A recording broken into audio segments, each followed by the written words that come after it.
Mahmoud takes a stand and takes some heat.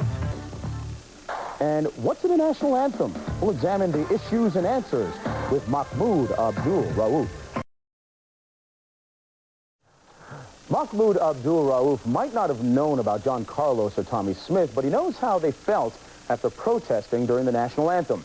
His brief suspension is over. Now Rauf says that he wouldn't mind calling Toronto home. Says that he likes the large Muslim community there and the diversity. Makes you wonder, though, what he thinks of "Oh Canada." Gary Miller has more. Mahmoud Abdul-Rauf took a stand by taking a seat. Then the NBA told him to keep sitting. Thursday, he decided it wasn't worth the price. In Islam, it says if there's something you honor, it even speaks about honoring your contract and making decisions. But after making a decision, if you see that which is better, you do that. On Tuesday, the NBA suspended Abdul-Rauf after a week of discussions with the Denver Nuggets on Rauf's decision to sit during the playing of the national anthem, citing his Islamic beliefs. But it was his comments on the U.S. flag that forced the NBA's hand. It's also a symbol of oppression, of tyranny. So it depends on how you look at it. I think this country has a long history of that. Reaction was swift from all sides. The things bother me right now to see the man being suspended. It's just very embarrassing. This thing is very ridiculous. To see the man being suspended after 70 games, 60 games, plus the preseason, they should have known that the Mahmoud haven't participated in that. I think that, in our country, freedom of speech has been taken way too far with everything, but, I would like to hear his side of that. That's like saying if somebody is standing out for their cause out in front of the White House or somewhere else, we're supposed to be mad at everybody that, that does what he thinks is right. I respect him as a man for making, stand up for what he believes. I don't think he should be suspended for that, but, that's the circumstances he has to deal with. I don't have nothing against his beliefs, but if the deal is, if you get paid $4 or $5 million to play a game, don't sit there and say you're not going to stand up for about 2 minutes, because of the flag.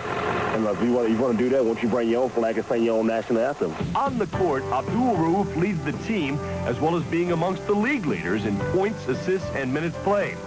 But off the court, Abdul-Rauf's devotion to Islam has been well documented.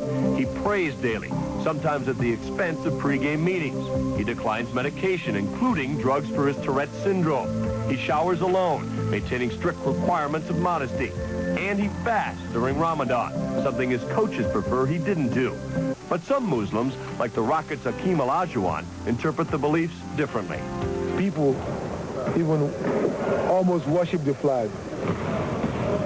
And Islamic teaching is you worship none but God, but you respect the flag. You respect the honor of America. So Abdul-Rauf returned to the court in Chicago Friday, stood, prayed, and then played, entering to a chorus of booing for his first appearance midway through the first quarter. He finished with 19 points in the Nuggets' 108-87 loss to the Bulls, and he finished with no regrets. Am I sorry for it? No. Do I feel I'm wrong for doing what I did? No. This is what I believe, and I'm not wrong for the stance that I took, and in no way am I compromising. David Aldridge back again. David, how do you apportion the blame in this story between the NBA, the Nuggets, and Abdul-Rauf?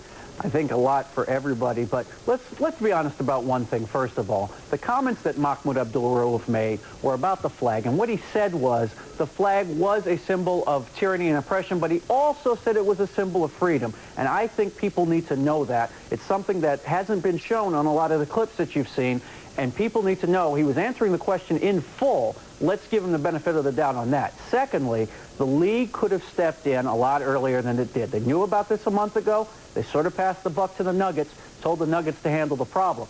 Obviously, the Nuggets are not going to discipline or suspend their leading scorer. I think the league could have stepped in a month ago and made this situation a compromise where Abdul-Rauf could have stayed in the locker room or done something else, and it wouldn't have exploded the way it did last week.